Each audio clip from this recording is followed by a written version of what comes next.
E aí galera massa, beleza? Meu nome é João Lopes, sou professor de História aqui da Escola Alternativa, vocês me conhecem muito bem. Eu estou aqui para poder falar sobre o dia de hoje, né? O Dia da Consciência Negra. E normalmente existem diversas discussões a respeito do Dia da Consciência Negra, se ele deve existir, se ele não deve existir, né? Se esse Dia da Consciência Negra propaga um pouco mais o racismo, potencializa o racismo ou combate o racismo. O que a gente precisa levar em consideração é que sim, vivemos em uma sociedade racista, uma sociedade historicamente racista, racismo esse que se colocou aqui no Brasil e em outras partes do mundo de uma maneira estrutural, e assim a gente precisa entender que esse racismo às vezes ele não é visto apenas a partir de ofensas proferidas por alguém ou a partir de atitudes feitas por outrem. A gente precisa levar em consideração que o racismo está em toda parte. O racismo ele está em instituições, o racismo está na nossa visão de mundo, o racismo está no nosso código ético, no nosso código moral, está relacionado ao que a gente acha de certo, de errado, de bom, de ruim, de justo, de injusto. Então a gente precisa entender que o racismo ele está dentro da gente, mesmo sem a gente perceber, mesmo sem a gente admitir, ele está aí, ele está aqui.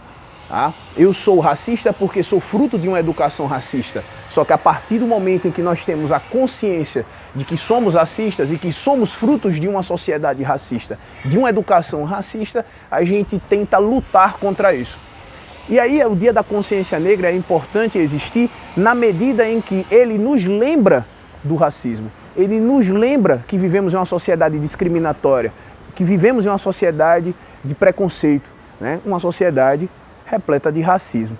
Então, a partir do momento em que você tem essa consciência, você passa a lutar contra isso. Então, da mesma maneira em que nós não gostaríamos de ter o Dia da Mulher, nós também não gostaríamos de ter o Dia da Consciência Negra. Porém, existe a necessidade desses dias existirem porque esses dias trazem à tona uma reflexão.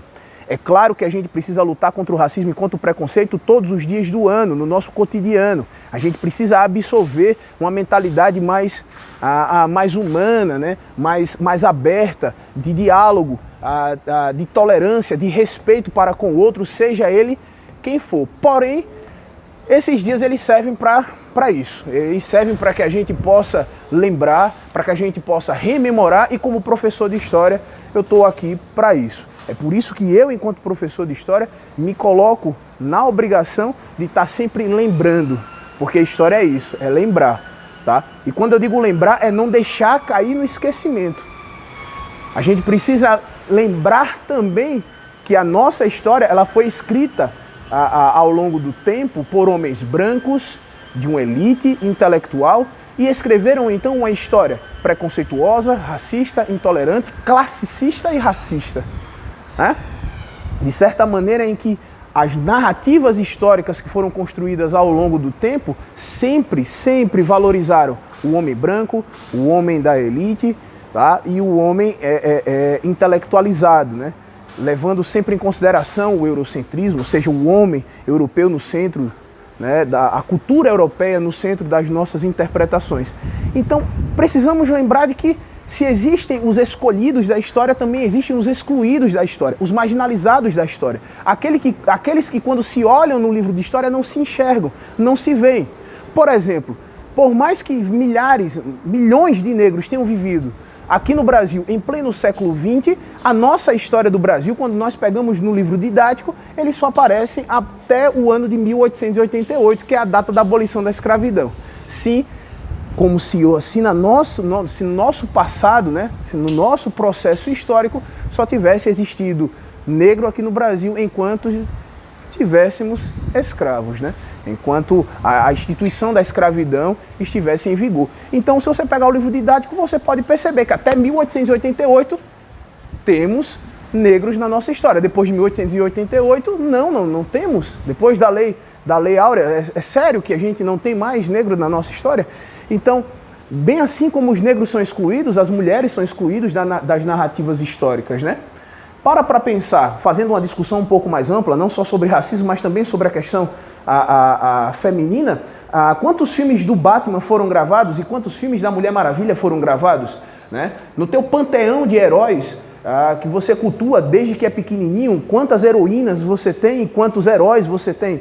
Então a gente precisa levar em consideração que o discurso do racismo está dentro, né, desse discurso relacionado aos excluídos da história, aqueles que não são valorizados. E que esse dia da consciência negra serve para a gente lembrar disso, serve para a gente refletir, serve para a gente bater nessa tecla, botar o dedo na ferida, para que a gente internamente, né, pense de que maneira eu estou agindo para poder inibir isso em mim, né, de que maneira eu estou trabalhando, de que maneira eu estou refletindo, de que maneira eu estou melhorando em termos de atitude, de reflexão, de visão de mundo, né? De que maneira eu devo me comportar diante das situações, uma situação de racismo de ofensa que você vê na rua, né? De hostilidade que você vê na rua, de que maneira você deve agir, né? E no seu ciclo de amigos, né? Como são as piadas? As piadas são racistas, são preconceituosas, são discriminatórias, né? De que maneira você atua? De que maneira você pode atuar?